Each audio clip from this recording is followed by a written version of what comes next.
Honorable député Pape Djibril Fall, vous avez la parole.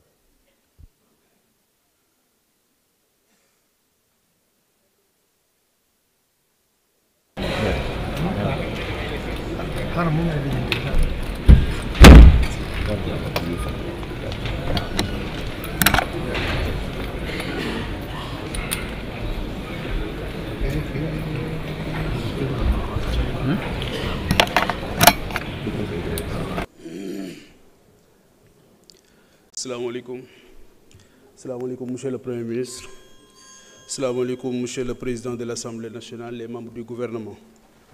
Monsieur le Premier ministre, am na ñu ko wax léegi ci ndaw ñi foofu lay dellu siwaat ndax jàpp naa ne sa gouvernement dafa mel ni santatuñ ko création d'emplois mais préservation des emplois trouvés sur place lañ ko sant loolu nag yaakaar naa ne xaaruñu ko woon ci gouvernement bi licenciement yi li ci ministre bi wax léegi waroon na lool ak ñi ñu licencier li ñu wax na sax ba tudd loi waaye loolu loi ak ñi saytu loi ñoom ñoo ko war a wax il faut que la justice se prononce sur ces cas de licenciement abusif ci port ci aéroport ci CDC ak yeneen këru liggéeyukaay yoo xamante ni jàpp nañ ne kumba am ndey ak kumba amul ndey moom moo nekk foofu te dañ cee gis ñàkk yërmande goo xamante ni gu bari doole la dàq bi nag dafa egg sax ci ñoo xamante ni jàpp naa ne kenn waru leen a dàq muy les policiers ñooñu nga xamante ni dañu wax ne seeni contrat moom moo jeex ki sol tenue nationale bëccëgal réew mi gudduli réew mi kooku motif économique warul tax nga ne da nga koy bàyyi rawatina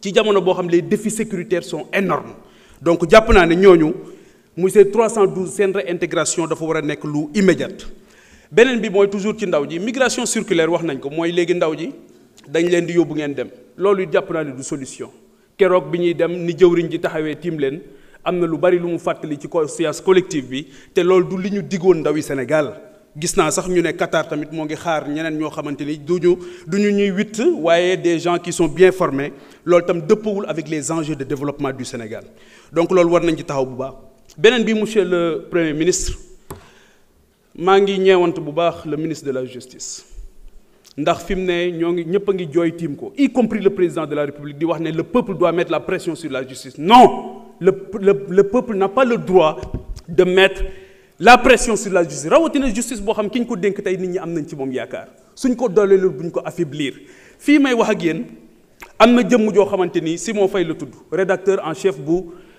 des médias Simon Faye bokk na ci taskatu xibaar yi ñu gën a respecté ci Sénégal ci probité am ci intégrité am nécessité d'enquête ñu ne moo tax tey ji ñu téye ko ay fan këram donc actuellement jàpp nañu ne képp koo xamante ni dañ ko identifier comme noonu premier ministre Ousmane Sonko dañoo war a dal ci sa kaw te loolu jàpp naa ne yow benn noon nga war a am mooy ku noonoo réew mi mais lépp loo xam ne dafa jëm ci yow jàpp nañ ne war nga ko mën a jéggale bu fekkee ne comprendre nañ fii nga xamante ni foofu la réew mi toll.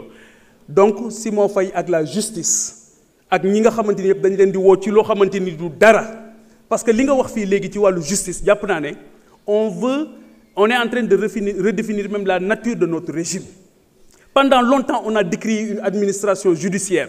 Aujourd'hui, on va aller vers un véritable pouvoir judiciaire. Lolu lañ doon xeex.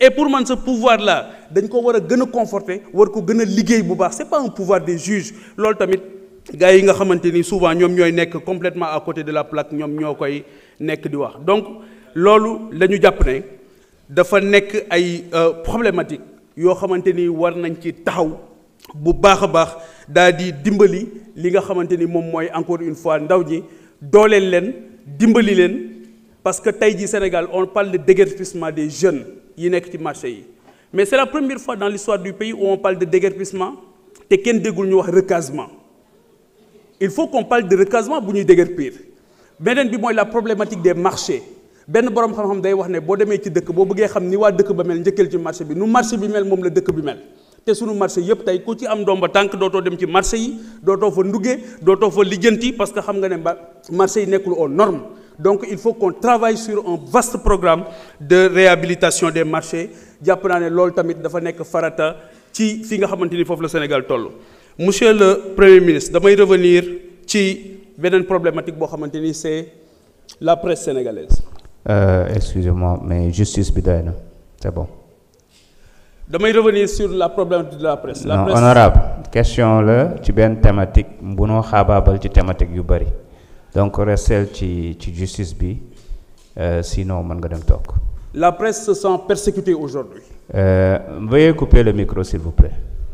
La presse se sent honorable persécutée. Allez vous asseoir. Allez vous asseoir.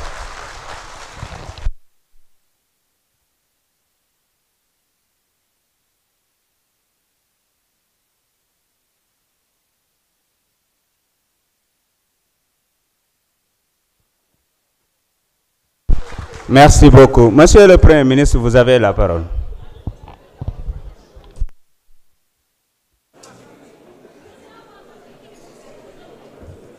Merci, Monsieur le Président. Je crois qu'il y a eu 50 000 questions en une, mais dinañ ci tontu yenn yi rek. Et je me réjouis de voir que une certaine opposition essaie de s'agripper à tous les branchages et désormais le cheval de bataille, c'est d'être les défenseurs du ministre de la Justice dans une soi-disant brouille avec le reste de l'exécutif. Defe naa mun ngeen ut yeneen moyen d'opposition, c'est mieux. Wax nga ci mbirum licenciement yi, je crois que su dee da ngeen tudd licenciement politique rek yéen a ko wax licenciement politique ça veut dire que recrutement politique amoon na. Pour recrutement politique am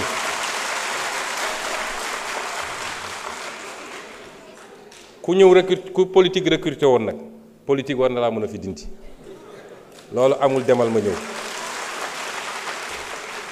Mais il se trouve que ce n'est même pas ça.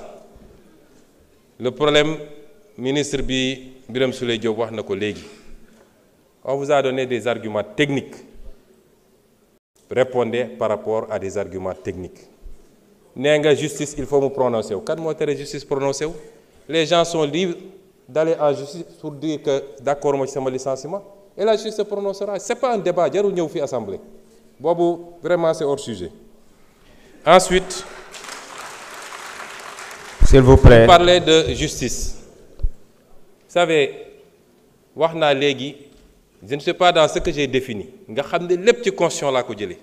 Lan mooy le changer régime bi? Est-ce que yow xam nga régime Sénégal kon? Est-ce que vous pouvez me dire, la constitution dit que c'est ça. Je rappelle que c'est ça, vous dites qu'on change le régime. Quand la constitution existante change de régime. C'est-à-dire, il faut arrêter d'être aérien. Dès leen wax loo xam ne dañ naan 1 plus 1 égale 2 constitution article wax na lii est-ce que mooy nañ ko dee leen dellu si noonu ci politique parce que sinon da ngay di nekk di lëndëmal askan wi ci wax yoo xam ne amul bopp amul genn. La justice elle doit être rendue.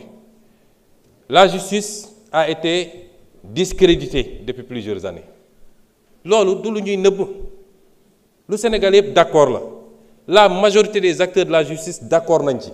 Magistrats, avocats, greffiers, ñëpp d'accord nañu y a un problème kon loolu lu ñuy waxati te ñi yàq justice nitu justice loxoom mi ngi ci lenn ci nitu justice yi du ñëpp parce que gis nañ li fi xew ak comment on a instrumentalisé des magistrats ba ñëpp ñaawlu ko loolu am na fi et cette justice là il faut l'aider à se redresser parce que erreur bi sénégalais yi warul def.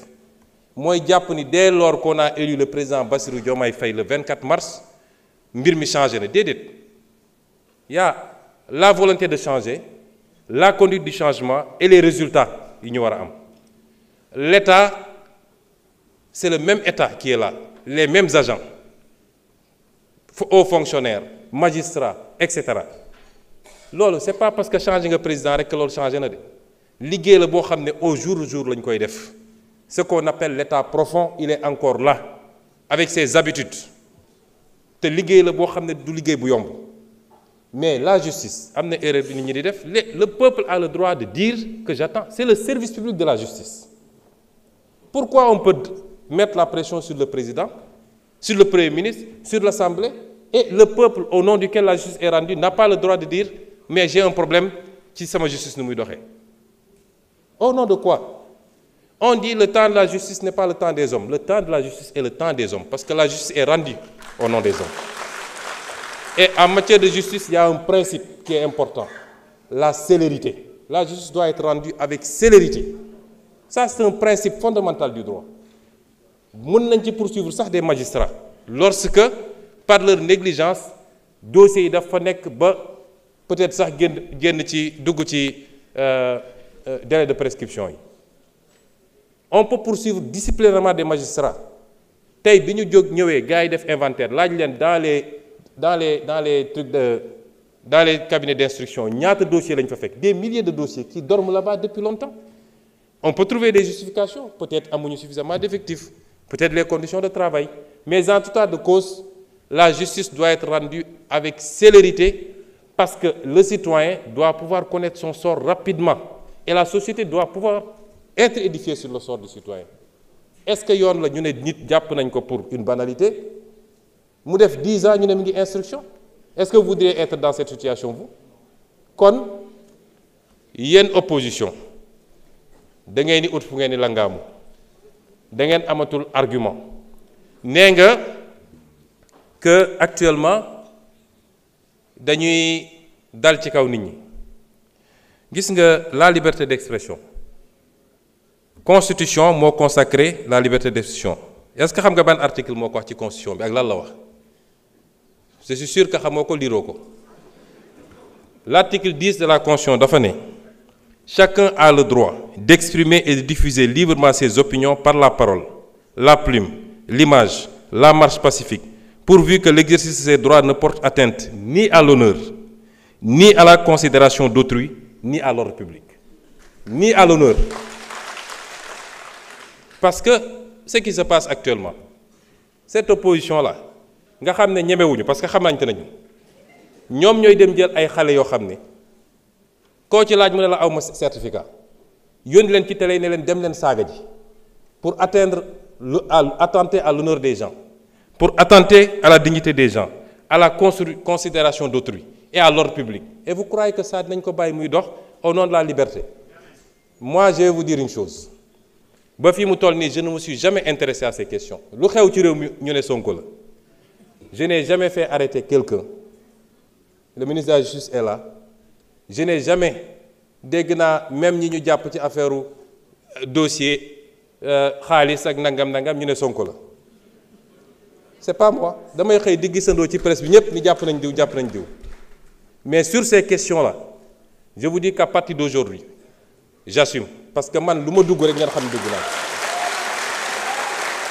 À partir s'il vous plaît.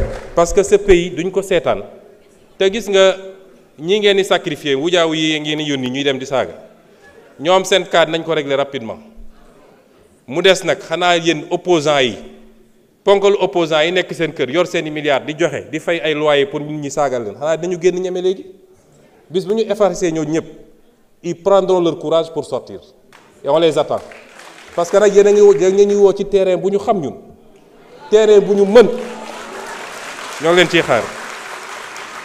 Ensuite, vous citez le cas d'un journaliste. Des journalistes qui reprennent soi-disant des articles. Est-ce que vous savez ce que la loi a dit? Vous êtes journaliste. Le responsable principal, c'est le rédacteur en chef ou le directeur de publication? C'est lui le premier responsable. Tu prends un article, tu dis, policiers ñu bëgg a génne dañ leen fii génne dama joxe benn misaal dañ leen fii génne parce que on veut aller prendre des rebelles du FDC remplacer leen ko ngeen ne loolu dañ ko bàyyi mu jàll. Merci beaucoup.